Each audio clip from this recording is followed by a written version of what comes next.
ہرات میں ایک سادات خاندان کے نوجوان فوت ہو گئے. ان کی بیوی اپنی بچیوں کو لے کر سمرقند ہجرت کر گئیں کہ کوئی اسباب معیشت نہیں تھے ہرات میں. تو وہاں پتہ کیا کوئی سخی سردار ہو، تو پتہ چلا ایک مسلمان بڑا سخی سردار ہے اور ایک مجوسی آگ کا پجاری بڑا سخی سردار. تو مسلمان کے پاس گئی اور کہا کہ میں آل رسول سے ہوں، بیوہ ہوں، مسافر ہوں، میری بچیاں ہیں، مجھے ٹھکانہ چاہیے. اس نے کہا کوئی تیرے پاس سند دلیل؟ وہ کہنے لگے میں پردیسی کہاں سے لاؤں سند دلیل؟ وہ کہنے لگا یہاں تو ہر آدمی کہتا میں آل رسول ہوں. تو چلی گئی مجوسی کے پاس، آگ کا پجاری، کہ میں مسلمانوں کے نبی کے خاندان سے ہوں، پردیس میں ہوں، ٹھکانہ چاہیے.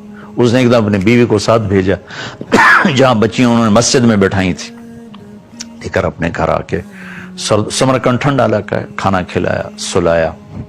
رات کو مسلمان سردار نے خواب دیکھا، جنت میں خوبصورت عالیشان محل ہے سونے چاندی کا، دروازے پر اللہ کے نبی کھڑے ہیں.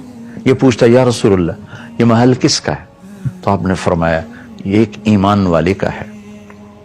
تو انہوں نے عرض کی یا رسول اللہ میں بھی ایمان والا ہوں. تو آپ نے فرمایا اپنے ایمان پہ کوئی دلیل پیش کر. تو ایک دم گھبرا گئے. پھر آپ نے بڑے غصے سے فرمایا کہ میری بیٹی تیرے پاس چل کر آئی، تو اس سے دلیل مانگنے لگا، سند مانگنے لگا، دور ہو جا میری نظروں سے. اس کی آنکھ کھلی تو اس کی چیخ و پکار، وہ کہاں گئی وہ عورت، وہ بچیوں والی کہاں گئی؟ پتہ چلا کہ وہ تو لے گیا آگ کا پجاری. تو ننگے پاؤں ننگے سر بھاگ دوڑ دوڑ دوڑ دوڑ دروازے پہ دستک دی. وہ باہر نکلا، کیا ہوا؟ کہ وہ خاتون اپنی بچیوں سمیت مجھے واپس کرو، وہ ہماری مہمان ہے. کہا حضور یہ سودا نہیں ہو سکتا. وہ کہنے لگا 300 دینار لے. 300 دینار بہت بڑی رقم تھی اس زمانے میں. کہا 300 دینار لے لو، وہ خاتون بچیاں مجھے دے دو. کہا حضور بن دیکھے کا سودا کیا تھا، اب تو دیکھ چکا ہوں، اب کیسے واپس کروں؟ آپ نے خواب دیکھا، میں نے بھی خواب دیکھا. جب آپ کو ڈانٹ پڑ رہی تھی خواب میں بھی اسی خواب میں موجود تھا.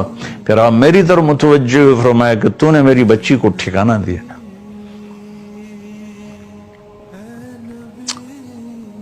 اللہ نے تیری اور تیرے سارے خاندان کی بخشش کر دی ہے اور تیرے لیے جنت کا فیصلہ کر دیا ہے.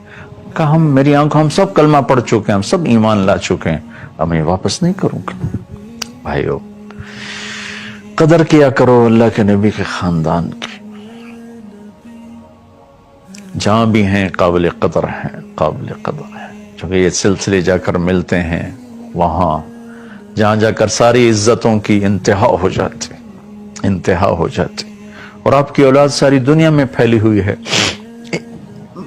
اس میں بھی کوئی شک نہیں کہ بہت سے لوگوں نے ایسے ہی اپنے آپ کے ساتھ یہ نام لگا دیا ہے، لیکن میں تو کہتا ہوں کبھی تحقیق نہ کرو. بس جب لفظ سید آئے جو خدمت کر سکتے ہو کیا کرو. تحقیق میں نہ پڑا کرو کہ تم تو اللہ اس کے رسول سے سودا کر رہے ہو، اسے تھوڑا